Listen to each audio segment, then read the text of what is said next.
Society is getting dumber. Chimpanzini bananini. Burr burr patapim. Neka mbalabu. Puccino assassino.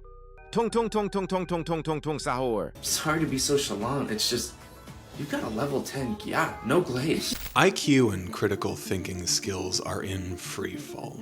Young people don't want to go to school anymore, and Hollywood is actually making a movie about Skibidi Toilet. I fear that we as a generation might be cooked, and what we're witnessing could be the slow death of human intelligence. What happens when an entire generation of humans don't develop critical thinking skills? And how will our society cope in a world where dumb people make all the decisions? To figure it out, I spoke to the researcher who literally invented the idea of measuring our attention spans, the professor who led the charge against ChatGPT cheating, and the MIT expert who's trying to understand what AI is doing to our brain. And what I discovered was that the problem is not as simple as you might think, and the solution is even more difficult. You know, tornadoes don't care if you believe in them or not. They're going to level your house anyway, right? Pathogens don't care if you believe in them or not. You're going to get sick.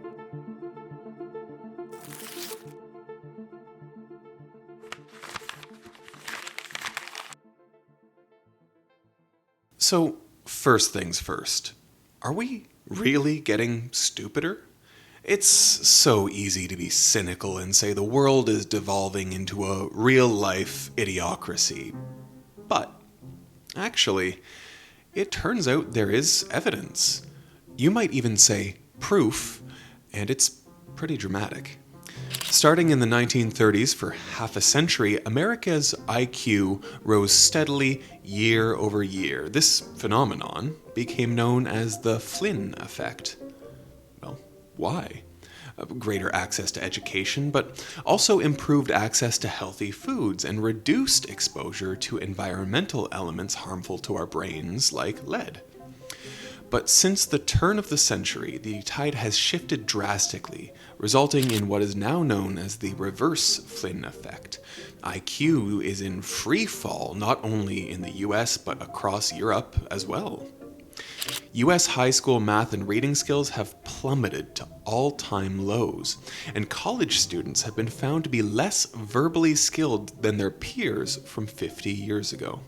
It's not unusual for a student to have not read a book prior to coming to college. There's also plenty of cultural evidence that our intelligence is falling. No one reads books anymore. The lyrics of the pop songs that top the charts have gotten increasingly simplistic and childlike.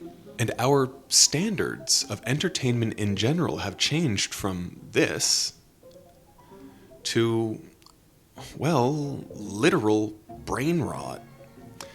And I promise, this isn't just some old man yells at sky moment.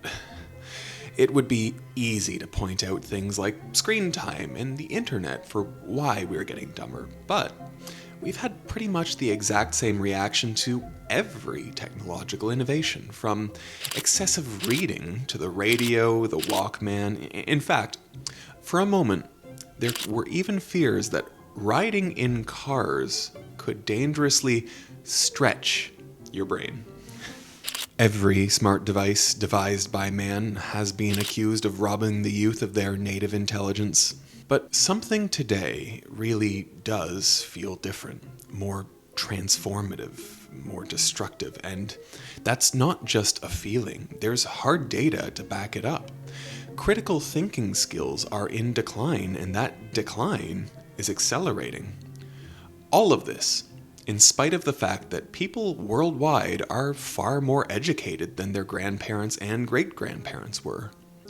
In 1900, the global literacy rate was barely above 20%. Today, nearly 9 out of 10 people worldwide can read and write.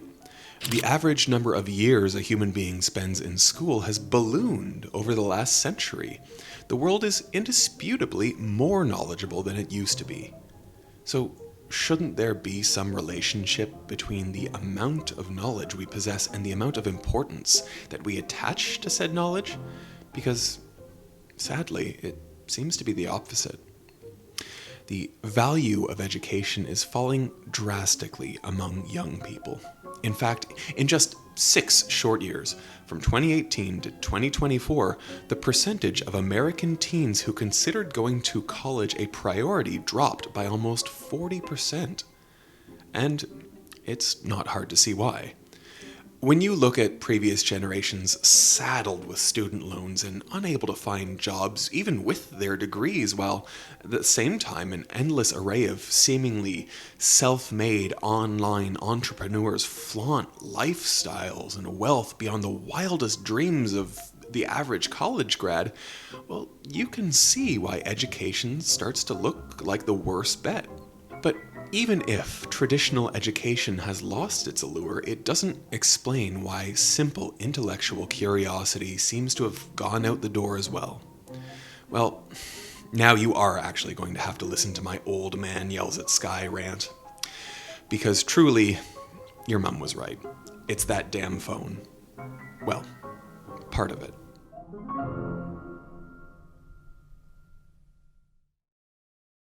My name is Gloria Mark. I am Chancellor's Professor Emerita at University of California, Irvine. I am the author of the book called Attention Span, and I write a Substack on the same topic called The Future of Attention. Dr. Mark's interest in this subject originated from her personal experience back in the early 2000s. I was trained as a psychologist, so I had this very deep interest in how the mind works. And I became especially interested in it from my own experience, noticing how my own attention started to be diminishing when I was using tech, how I was multitasking. And I asked colleagues, is it just me? Does anyone else have this experience? And others said yes, they've noticed the same thing. So I figured I have the tools to be able to study this empirically, right, as a scientist. And so that's how I began to study it. What's crazy to realize nowadays is that at the time, this was pioneering work. Yeah, so unfortunately, no one had ever studied attention spans before 2004. And so we really had nothing to compare it against. And the initial results were shocking.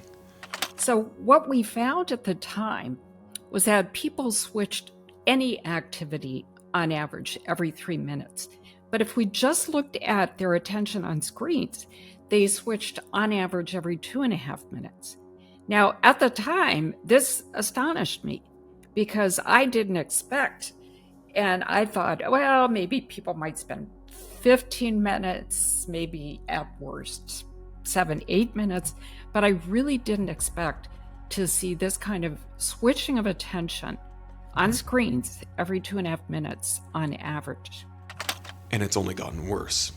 So in 2012, the average attention span was 75 seconds on screens. And then starting from around 2016 through 2020, right before the pandemic, the average comes to 47 seconds, average on a screen before switching. This has been replicated by others as well. And this isn't just something that happens with young people like the news or your grandparents would have you believe. In our research, we have not seen a difference. I've looked at college students and people in the workplace roughly between the ages of 25 and 65. And we've looked for age differences and we've not seen them. For everyone across all ages, depending on digital products as a crutch does affect your brain physically. I'll give you one concrete example, and that's with the use of GPS. You know, a lot of people complain that they've lost their ability to navigate because they're reliant on GPS. But studies of brain imaging show that the hippocampus size has actually shrunk for people who are heavy GPS users. There's more than one study that shows this. There's actually a very interesting study that shows the converse. It shows that London taxi drivers who have to memorize a map of the convoluted streets of London in their mind, they have very large hippocampus sizes, larger than people who don't have to do it. So we are seeing an effect of this in terms of hippocampus size. Okay then, but how do these changes affect our lives? It certainly is affecting us. Certainly we're seeing a correlation of stress with shorter attention spans. And in fact, the World Health Organization had designated stress to be an epidemic of the 21st century. Because when you're switching your attention so rapidly, you're not thinking deeply, you're not reflecting, you're not deliberating over the material. There's a psychological concept called depth of processing, which means that the more people are actively engaged with information, the better they are able to comprehend it and to retain it. That doesn't happen when we're, looking at short snippets of content from educators in K through 12 who I've been speaking with. They tell me that students are having a much harder time paying attention than earlier years.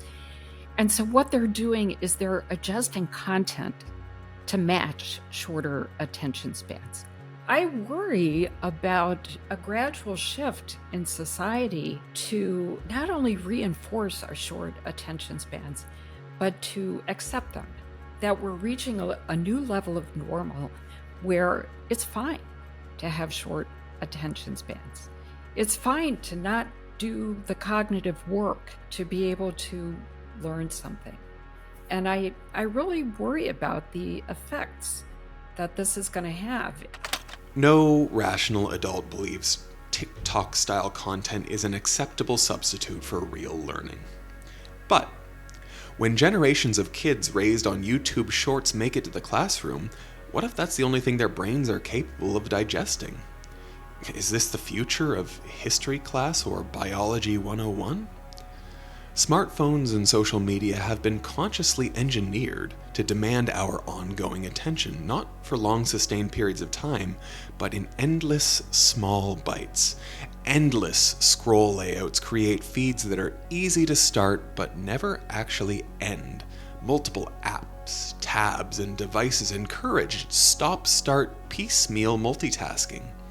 These constant external and internal reminders create a world in which sustained focus and sustained thought becomes increasingly challenged. So much so that simply being in the same room as your phone has been demonstrated to lower mental aptitude. How far has our collective brain power devolved?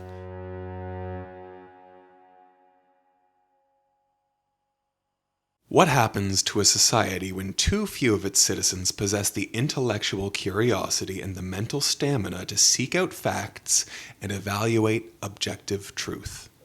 For René DeResta, the doorway to a scary new world cracked open back in 2013. In researching preschools, René noticed that childhood vaccinations for deadly diseases like measles, which she had given her own child without a second thought, were, in her California Bay Area community, seemingly seen as optional at best. I actually went to the California Public Health databases, and there were some schools in the neighborhood that had measles rate uptake in like 33%. And I said, my God, this is insane, actually. So I started writing about it. Despite a measles outbreak in California linked to Disneyland, local law at the time allowed for voluntary opt-out of vaccinations for any reason. Leading the charge against that law was a state senator who also happened to be a pediatrician. And I got involved in that legislative fight. Me and a couple of other moms who I didn't even know started an organization called Vaccinate California. We met on the internet. At that point, René quickly became acquainted with a passionate group of whose existence she was previously unaware. The anti-vaccine movement had been very well networked online for a very long time. And they had also been very accustomed to using techniques like harassment to push people out of the conversation for a very long time, because unfortunately it works. You can use intimidation. René was shocked to see that for anti-vax zealots, few tactics were actually off the table. I had a Facebook profile which I hadn't locked down in a million different ways yet. I didn't know better at the time. And they went and they took pictures from my profile of me with my baby. We were at Disneyland for Halloween. I was dressed as Maleficent. He was dressed as the little crow. And they said that, they took those photos and they started sharing them into harassment hashtags saying that we were Satanists. Other moms in Vaccinate California endured the same. They would send instant messages to people's older kids, to kind of like high school age kids, saying like, do you know what your mom is doing? So it was these sort of tactics that were gross, really, but the intent was to make it feel like it was a liability to participate. This isn't unique to the anti-vaccine movement, of course. These and other eye-opening experiences led Dr. DiResta, now a research professor at Georgetown, to write a book called Invisible Rulers, The People Who Turn Lies into Reality. We reached out to Renee to help us first understand why junk science and other mistruths wield so much power in online dialogue, increasingly nowadays spilling over into the real world. Notice the use of the word lies in her book's title. A term we would commonly apply to anti-vax content is misinformation, but Renee finds that label misleading. Misinformation implies that there is a fact that is wrong, and that if you just correct the fact, people are going to say, whoops, I got it wrong, and they're going to maybe change their mind. And so it's not necessarily misinformation where the problem is the fact, where you can say, no, here are 10 studies that show that this is safe. Here are 10 studies that show that this doesn't cause that. Here are 10 studies. Because the fact, that is not the point. The point is the fear. She therefore lays the blame not with the army of angry online commentators and trolls, but with the malicious few who have carefully cultivated their warped views. I had my first baby in 2013. I have 3 kids. But when I had my first, my Facebook feed fundamentally changed. All of a sudden, I started getting recommended mom content. And a lot of the mom content that I got recommended was anti-vaccine content. And it's because that's where a lot of the high engagement stuff was. And oftentimes, if you would click through and go to their websites, they would be very, very heavily monetized. Because what they would want to do is they would want to sell you alternative products. So get my oils, get my supplements, get my books, get my kits, get my 10-part web series, right? So I have a great deal of empathy for the people who are fearful, who are uncertain, who are hesitant, who don't know who to trust, who don't know what messages to believe. And I think that is very distinctly different from the profiteering grifters who do what I just described. Like queen bees, thought leaders in community like these, driven by attention and profit, enjoy the outreach and intimidation efforts of their many volunteer worker drones. What drives that passion and that fear? In the case of the anti-vax crowd, why are so many so willing to disregard the advice of the medical establishment and trusted family doctors in favor of online charlatans that they've never even met? It's easy to just point and laugh, but the reality is much more nuanced. Overall faith in traditional institutions is failing fast. Government, church, media, our collective belief that these one-time pillars will tell us the truth and have our best interests at heart has fallen in half over the last 50 years. In the past, there were experts, and by and large, people listened to them. But then, for a wide variety of reasons, cracks in that armor began to appear. For many, experts is now synonymous with elites, and elites, of course, are the enemy. What follows from here is a kind of asymmetric online warfare. The institutions we have been taught to trust operate at a natural disadvantage. So there is still somewhere inside an expectation that this group of institutional media is going to tell you the truth, actually. That experts do, in fact, know what they're talking about, but that gotcha model drives a lot of engagement. Two things can both be true. Institutions screw up sometimes. They should be more transparent. They should reckon with things when they do. Also, at the same time, that effort to undermine them constantly is happening because of an incentive where the influencer themselves is maximizing economically and in terms of attention from undermining that institution. And the thing about a lot of social media is that it targets and elicits very basic emotional responses from us. So basic responses like excitement or fear or disgust, these kinds of basic emotional responses keep us glued to the site because we want to experience these, especially happiness or excitement or shock. Those kinds of responses are intriguing for us and want us to keep going for more. Every time you open an app, it is using all the tools at its disposal to figure out ways to keep you scrolling. Tech giants know we don't just respond to the things we like, we respond to novelty, to intricate conspiracy theories and exciting gossip, no matter how far-fetched. It's easy to judge, but have you ever seen a social media story so tantalizing you foolishly shared first and fact-checked it later? At the end of the day, none of us are immune.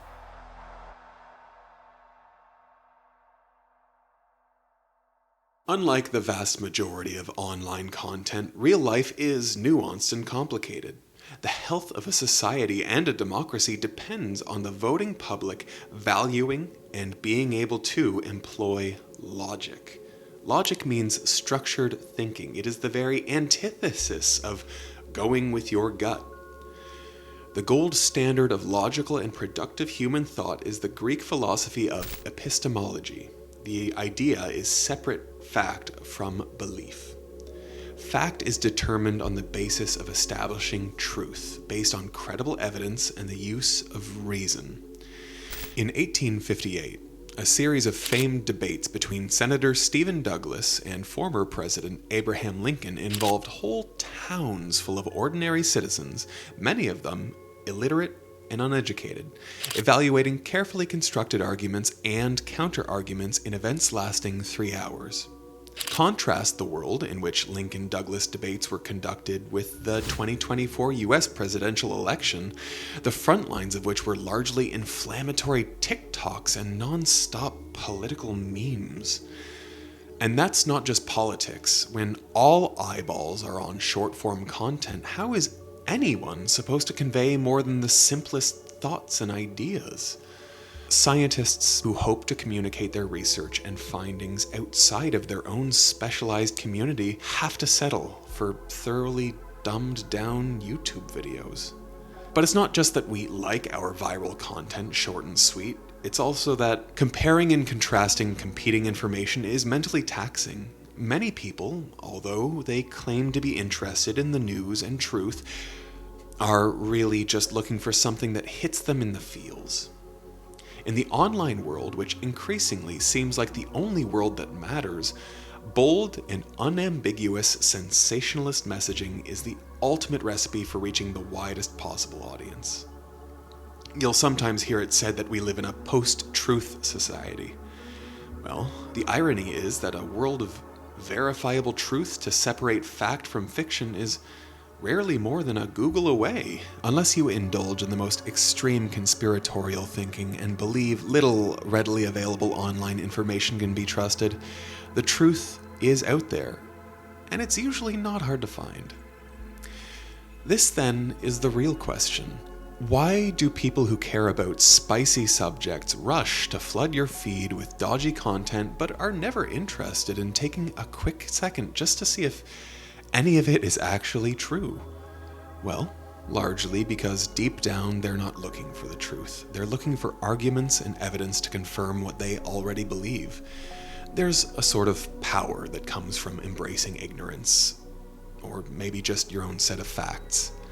Much of the irrationality infecting our cultural dialogue can be attributed to people who don't like getting their answers from authority figures, but who also lack the critical thinking skills to evaluate information for themselves. Now, of course, as a YouTube channel that enjoys pondering and exploring all of life's great mysteries, we love the idea of people doing their own research. But isn't it funny how whenever they do, it always seems to end up confirming the biases they went in with at the start? Perhaps there is an even deeper reason so many people are embracing and even celebrating ignorance. There's a sense that our so-called cultural superiors have taken advantage of us, little people, and they're looking down on us, and they've been looking down on us for too long. And now the mob is finally getting their revenge. In the dopamine-driven online arena, boring old facts get shouted down and replaced with sexier fake news and conspiracy theories. Opportunistic political figures have observed this phenomenon of anti-intellectualism and embraced it. I love the poorly educated. We're the smartest people, we're the most loyal people. Mistrust in public institutions like the government and academia, stoked by unconventional outsider political figures, makes people even more doubtful of scientific information. And now the lunatics are running the asylum. Over the course of the last decade, René DiResta has been a first-hand witness as the anti-science movement has gone mainstream.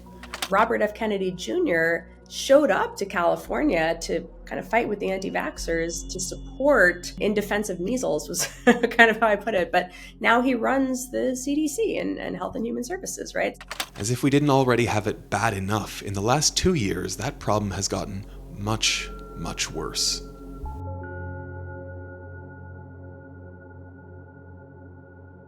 What would you say happened to our collective ability to do mental math when calculators came along? I think we'd all agree everyone got worse at arithmetic. What happened to our ability to remember basic facts post-Google? We all got more forgetful, right? So what then happens when a new kind of tool comes along, one that allows us to outsource not just mental arithmetic or trivia, but all of our curiosity about everything, both mental and emotional, providing endless answers with only a few mouse clicks?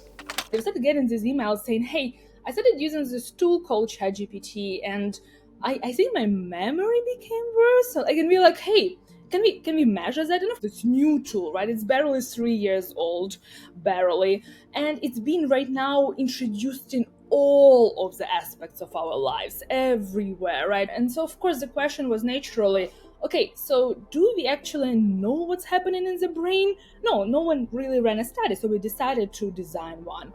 My name is Natalia Kosmina, and I'm a research scientist at MIT, Massachusetts Institute of Technology, Media Lab, and I work on what is known as brain-computer interfaces, or BCIs, for the past 16 years. And today we're going to be talking about one of the recent studies we released called Your Brain on ChatGPT. Given that her lab is on a college campus, the basic outline of the study was easy enough to drum up. Gather a bunch of students, ask them to write essays. Some can use ChatGPT, while others use search engines. And then others still have to rely on the power of their own mind. In the most basic terms, Dr. Kosmina and her team found that the more robust the technology a given test subject was allowed to use, the less information they retained. The details, as we know, tiny things do matter. We actually saw this also with our paper and reaction to our paper. By not doing this cognitive work and reading through the things, you would not be as knowledgeable, you would not be able to respond as fast, you would not be as comfortable and fluent in some of those responses. But how is this any different from things like calculators that came before? You do not talk to your calculator about your feelings, about your worries, about your stresses at work. You do not go to bed with your calculator. Literally, don't wake up and check your calculator first thing in the morning. In her well-informed opinion, AI is a transformative technology, a quantum leap forward even from old-school Googling. So in case of Google, right, there's definitely a cost to attention that was found back in 2008, 2011, changes in our working memory, short-term, long-term memory, and recall. But Googling still requires active mental participation. It's an aid to thought and not a replacement for it. The idea there is that you'd still need to work your brain to search for that information. So you like, hey, what is this? Oh, this is about that. Okay, so you kind of need to incorporate what you are looking for, process it, analyze it, kind of pull it together in some coherent story for yourself. So you kind of need to work your brain, if I may say so. Full disclosure, Dr. Kosmina recently joined Google as a visiting researcher, although this relationship began after the project was completed. In contrast, LLMs like ChatGPT or even Google's Gemini do not allow you to interact with the concepts in the same way. There is no analysis, so you retain a lot less information. The more you actively engage with material, the better able you are to understand and to retain it. What do we do with large language models? We issue a command and it produces output. That's very different than doing that directly yourself. So we're not doing depth of processing when we're using LLMs. Predictably, much of the mainstream reaction to the MIT study played up the potentially negative implications of a world in which many of our day-to-day mental tasks are outsourced to AI. Natalia largely considers this a classic case of confirmation bias, people seeing what they, or what their audience, want to see. So I'm personally very, very excited for AI. The paper we released literally 2 weeks after this one actually does connect ChatGPT and brain activity of a person literally to actually improve and change some of the outputs. So here you go, so much for anti-AI.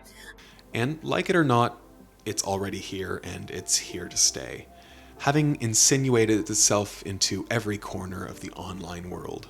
We all use it. We already all use it. You hate it, you still use it, you still use it. Still, her eyes are wide open to the unprecedented dangers that it might represent. Social media is a great example of what we have already lost, like the train that already left the platform. Social media is an excellent, excellent example in this way of things that we didn't regulate well. We missed so much. In a perfect world, the powers that be would have been ready for the challenges presented by LLMs. Government oversight needs to happen in a more proactive and not reactive way, right? It's this social media. Like, why haven't we learned anything from that example? LLMs are ultimately, you would say, on the scale are 10-fold, 100-fold, ultimately more powerful. So why that is not being taken into consideration? They were not just released randomly in December of 2022. That product was in the making and we knew about it. So why it's only researchers that are monitoring that? Governments weren't the only ones that were caught flat-footed. For all we know, the entire higher education system could very well be on the brink of collapse. I want to say the 12th of December, 2022, and I was grading exams, and it's the end of the semester. Look, a plagiarized essay normally screams its nature, right? It's a piece of crap. It's a cobbled together document that shows they have no idea what they're supposed to be writing about. This was not that, right? This was not a piece of crap. It was well written enough. It showed an excellent understanding of something I expected them to understand, and then just absolutely got Hume wrong on something else. That's odd. That's just not a set of red flags I'd ever seen before.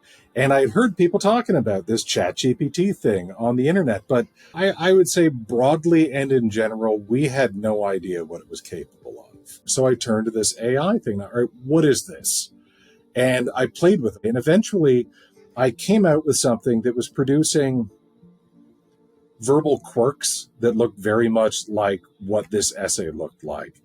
Dr. Hick had just encountered his first example of what we now know as ChatGPT hallucination. I'm Darren Hick. I am Associate Professor of Philosophy at Furman University. In addition to contacting his school's administrators, Darren then went online and made a post, one that would ultimately be shared 17,000 times. My first move after doing that was to then explain all this to the internet. I thought, I've got a lot of friends on Facebook right now who are also crunching their way through essays. There's a solid chance they're going to encounter this thing, which at that point was 2 weeks old. And so I thought, I'll just put this out there on the internet and, it sort of pull a Paul Revere and say the AI is coming. It was immediately obvious that academia was in for a massive challenge. So I looked at all my assignments, including the assignments I had coming up that next semester, and it was like I had specifically written these things to be answered by ChatGPT. It screamed at me and said, you are in for it. I've thought more about teaching in the last 2.5 years than I've taught about it in the last 20. Even before AI came to college campuses, many were already panicked about the contemporary state of academia. I think that our students today have had a healthy dose of skepticism drilled into them. I would say my students now are more skeptical about claims that are made to them. I don't know if they have been given the same skills for actually going and doing the research and finding out whether it was true, but I think their skepticism is a good place to start. And he believes many of them possess a genuine desire to learn. I would say they're stunted. However, I think that this is balanced out by a greatly increased curiosity and willingness to at least do a first stage of research on things that they are personally interested in without there being a project associated with that. So I think we're seeing a new set of skills that they've self-developed. But in far too many cases, the world that they were born into has simply let them down. Students who were elementary school students and high school students during the pandemic, there has been a definite drop-off in their preparedness for college. We are just starting to work our way out of that thing, but there's some weird effects we're seeing. It's not unusual for a student to have not read a book prior to coming to college. It's becoming more obvious. I'll put it that way. As helpful a tool as ChatGPT is, it might be the worst thing that could happen to students. Young people should be building up their reasoning powers by pouring mental energy into researching and writing schoolwork, and now they can just get their own personal Jarvis to do much of it for them, skipping the reps their developing brains so desperately need. If you think ChatGPT has ruined your critical thinking skills, consider future generations who might not ever even have the chance to develop them in the first place.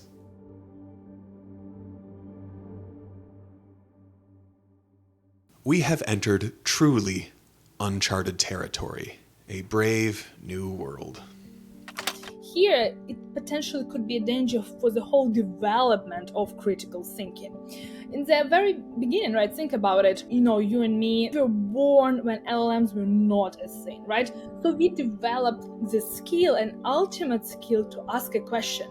And also, obviously, have the answer, understanding the answer, having the argument, disagreeing, right? Having it hopefully polite as a discourse, the conversation in society. Now think about a child, right? We don't have right now results on any of these uses of LLMs on children. However, that is the real risk we are running here, right? If you have been, taught with an LLM and there were no way of supervising it, right? We do not have actually data that would show that you would be able to develop these critical, thinking skills of being in a society, in a human society, and more importantly, actually developing any human relationships. We don't have this data. I'm not talking specifically of adults who already developed them. That's exactly, already the case. You have already developed it. Most likely you will also lose some of it. But I'm talking about the base, right? The base skills, the base understanding. You don't have base, it will be very hard for you to do any math. If you don't have a base, it's going to be very hard for you to build a conversation.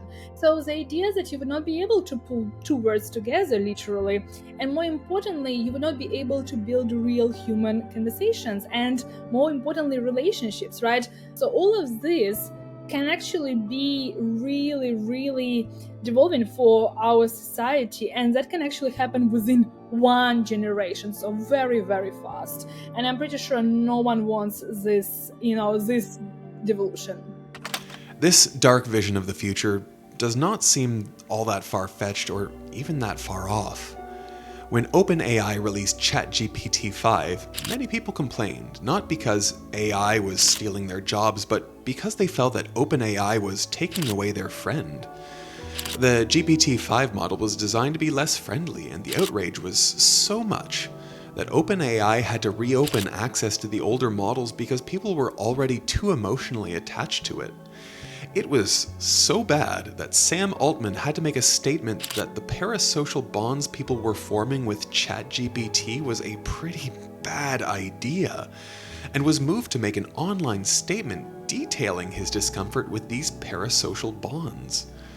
The statement seemingly alluded to some deeply disturbing incidents that have recently been making headlines. Removing companion mode for the time being was a well-advised precaution, but it was only a band-aid. With a few tweaks, it might well be back for version 6.0, and even if it's not, as we all know, where there's demand, supply will inevitably present itself. If OpenAI won't provide virtual companions, then their competitors will. As we reckon with a world in which humankind struggles to find the common ground of agreed-upon truth, are we already moving into a new one in which humans no longer seek to connect with each other at all?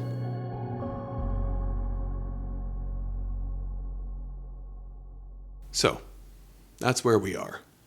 Collapsing IQs, compromised critical thinking skills, insufficient attention spans, the embrace of ignorance, coupled with opportunistic leaders stoking the flames of stupidity.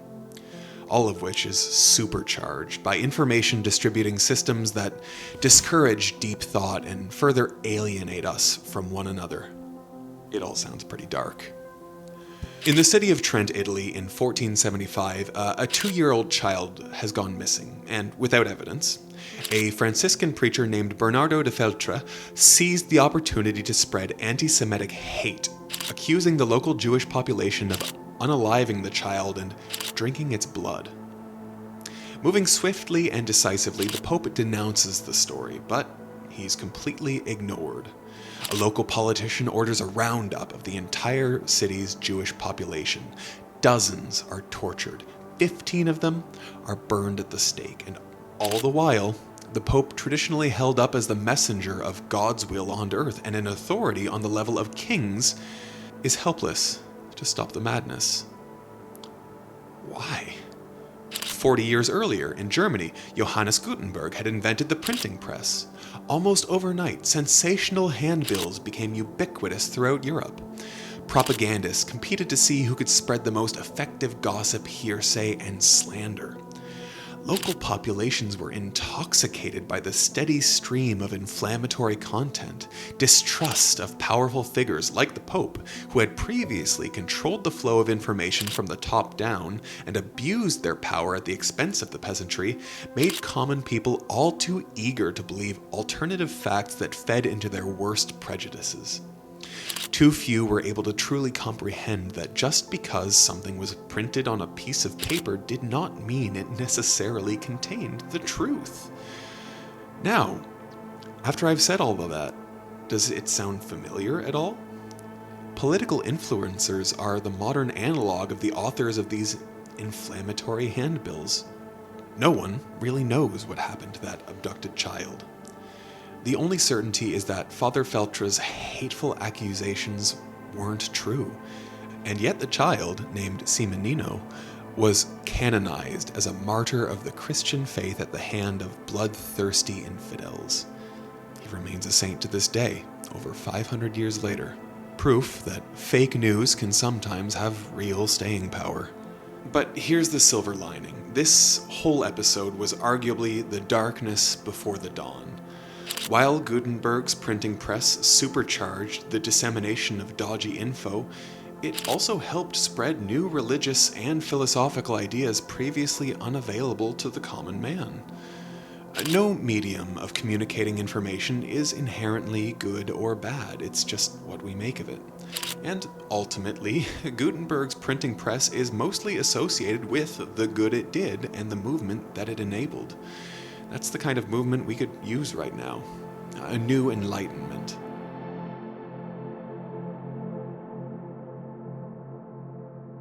Considering that this is a video about stupidity, it's pretty dumb that we've made it this far without establishing what stupidity actually is. You see, the thing with stupidity is that it's very easy to spot, but it's actually pretty hard to define. For one thing, stupidity is not the same thing as ignorance. Ignorance means you don't know things, or at least not yet. Stupidity means you aren't able to learn or you simply don't want to. French philosopher Christian Godin puts several fine points on what stupidity is and is not. He notes that stupidity avoids and distrusts complexity. As soon as an explanation becomes complicated or counterintuitive, you can see the stupid person become frustrated and shut off. It's why phrases like, "Sai bao," shut your bitch ass up, "just put the fries in the bag, bro," or "it's not that deep" are now more popular than ever.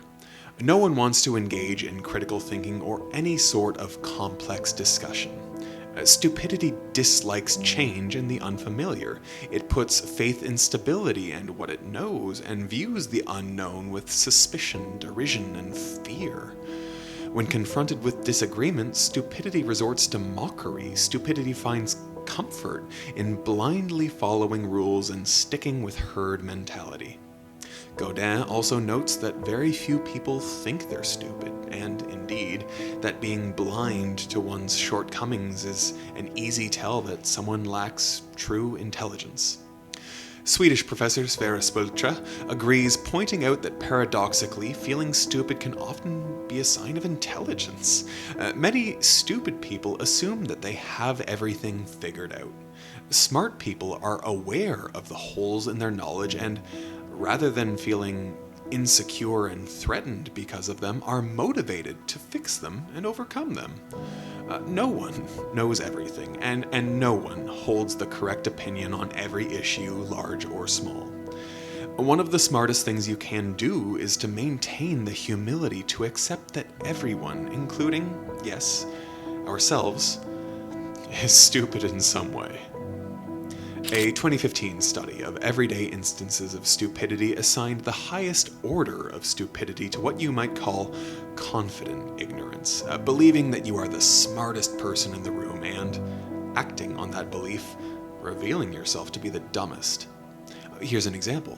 A thief who cleverly hatched a plot to steal a bunch of GPS devices.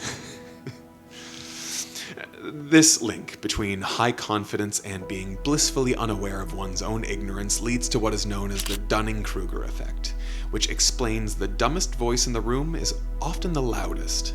It also calls to mind the political philosopher Machiavelli, who preached that a strong and charismatic leader who speaks in grandiose and simple statements is likely to outmaneuver a more intelligent and likely more qualified rival, for the simple reason that intelligence often leads to caution and self-doubt, even when well-warranted, and less bold action. In looking at our current geopolitical landscape, do those words remind you of anyone?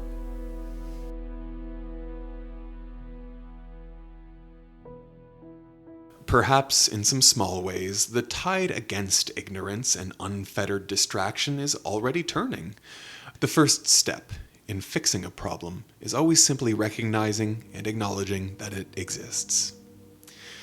If it sometimes feels less like you own a phone and more that your phone owns you, Dr. Mark encourages you to fight the good fight. People, we're not just mere pawns. I believe that people can take agency to take back their attention. It takes work. There's a real cost to the time that we spend and honestly waste online. So the time that you're spending on social media, right? And maybe it depends on the person, but a lot of people don't feel very fulfilled when they go on social media. But after they're off, they say, wait, what did I just look at for the last 30 minutes? But there's an opportunity cost because we could instead spend that time reading something that's a lot more powerful and inspiring, getting immersed in a book. Immersion is such a powerful mechanism. And, when you think back to when you've read a book that just captured your attention so much, and after reading it, it wasn't lost on you, right? It stays with you because it affected you in some way. So I think we should be thinking about replacing time spent with something that doesn't provide value with some other activity that does. Luckily, as our society's leading expert on the subject, Dr. Mark has some practical advice for how to reclaim and restore your ability to focus and cut your personal attention deficit. All right, so what can people do? So a notification on your screen, that creates an automatic response to look at that blinking notification. I might click on it automatically. So what can we do about that? Well, one thing we can do is to raise these automatic actions to a more conscious awareness. I call this meta awareness, which means probing yourself to become more aware of the things you're doing.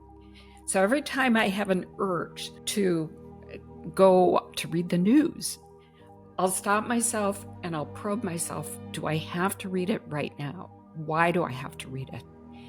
Usually it's because I'm procrastinating, or I'm curious, or I'm bored.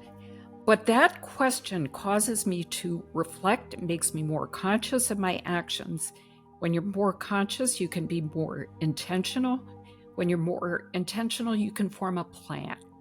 And so my plan might be, okay, I'm going to work 20 more minutes, and then I'm going to take a break. Next, stop setting unrealistic expectations for yourself. Pace yourself and realize that breaks aren't a bad thing. Another thing we can do is to take more breaks. When our minds are fatigued, executive function becomes fatigued, and we become even more susceptible to distractions. So by taking breaks, it can help us replenish our cognitive resources, helps our executive function, kind of get back up to speed. And finally, another thing we can do is to be aware of our attentional rhythms. What do I mean by that? So we've studied people throughout the day, and we find that there are peaks and valleys of when people are focused. It's very easy to figure out when your attentional peaks are. Are you an early type, a late type? You can also just keep a simple journal. And what you can do is to plan your day in terms of putting the hardest work that has to be done, to do it at those times when your attention will be at its peak. And don't waste that time doing email or going on social media. Reserve that time. By this point, society is aware that change is needed. Most Americans support at least some limits on the use of smartphones in school. And almost half of us believe much of the information we encounter online is likely false. Even more admit to difficulty in distinguishing online fact from fiction. Furthermore, 4 out of 5 people agree that we urgently need a more effective way of managing and filtering online information to differentiate between fact and fantasy. In the face of vast and powerful irrational forces, what we believe, or choose to believe, matters. It's not just about likes and followers. There are real-life implications. Tornadoes don't care if you believe in them or not. They're going to level your house anyway, right? Pathogens don't care if you believe in them or not. You're going to get sick. You do need consensus reality. You do need that ability to come together and say, we all agree that this data is accurate. We all agree that these experts are processing it accurately and correctly. And we don't have that now. And that is what I think is dangerous. Hopefully, as we collectively realize that the internet information ecosystem is not serving us, either it will evolve or we will evolve and look elsewhere. There is some evidence that traditional institutions of information and expertise are belatedly wising up and realizing that they need to combat bad information and bad actors on their own terms and on the modern battlefield. The idea that you're going to continue to communicate the way you did in the era of top-down broadcast era press conferences, no, it's not going to work. This is the era that we're in now. Adapt to the era that we're in now and move forward. You would see the institutions and public health officials put out, these very boring fact sheets, and they wouldn't speak in stories. They wouldn't use memes. They wouldn't really do very much that was designed to go viral. They wouldn't engage with influencers. Now you're starting to see a rise of a whole lot of physicians who are speaking as influencers themselves, who have now, 1 million followers, who are out there saying, we're going to put out content. When a government speaker who's not giving accurate information says something, we're going to counter it. We're going to put out good information, and we're going to do it in a way that goes viral so that other people can share it. It can be easy to be intimidated by the prospect of ever more powerful artificial intelligence. Dr. Kosmina reminds us that the AI revolution is still in its infancy. But there are new tools, like LLMs are a thing of the past, so to say. I know it's crazy when I'm saying that, but you have new ones that are coming, like you have robotics, but then you will have neural computing, you will have BCIs. Are we ready for robotics? Are we ready for BCIs? We are not. So why is it so? Is it because, oh, this is a thing in 30 years? No, it's not in 30 years, and it's not even in 10 years. It's in 2, 3, and 5. For all the talk of ChatGPT brain rot and machine learning eliminating human careers, AI has undoubtedly already changed many of our lives for the better, handling the menial and mundane mental chores from which we derive no satisfaction.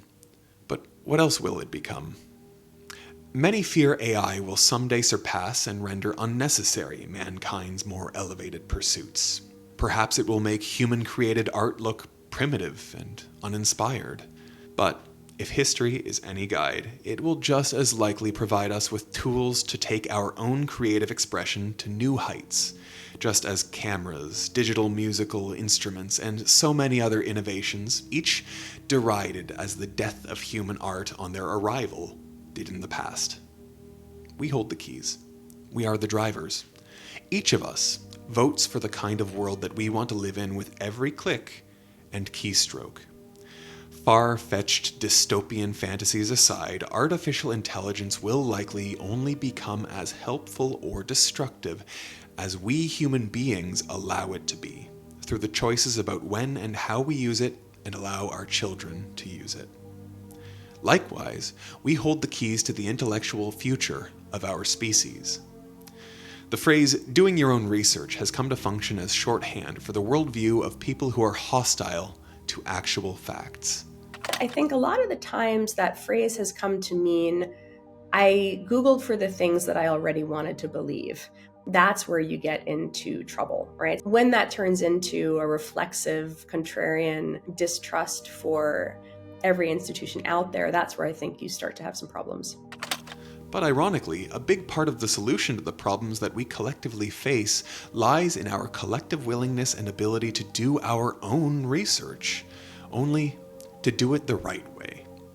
And we have the tools at our disposal to help us in that pursuit that would have seemed like sci-fi futurism to our forefathers, the very same ones that so many of us fear. And I think that having that humility and saying there are people who know a lot more than me on this topic, and I can do my own research, meaning I can go and I can pull down papers. I can upload them to ChatGPT if I want to now, and I can ask it to, in thinking mode, like help process a paper. I can ask it in deep research mode for more recommendations. There's different ways that you can use certain types of tools to go deeper into research now. It's time to collectively prioritize seeking actual information over sensationalized sound bites. Rather than seeking out evidence to confirm our existing convictions, to go get out of our own bubbles, question received wisdom and groupthink, and to remain humble and brave enough that we are prepared to revise our own beliefs and opinions when confronted with compelling evidence to the contrary. The time has come to make our devices work for us again, rather than giving them an endless amount of our time and attention and making slaves of ourselves. The time has come for us to pick and choose what screens are good for and when to shut them down. To do some mental heavy lifting and to earn the deep soul satisfaction that can never come from outsourcing a task to a chatbot. The time has come, now, for all of us, to get smart.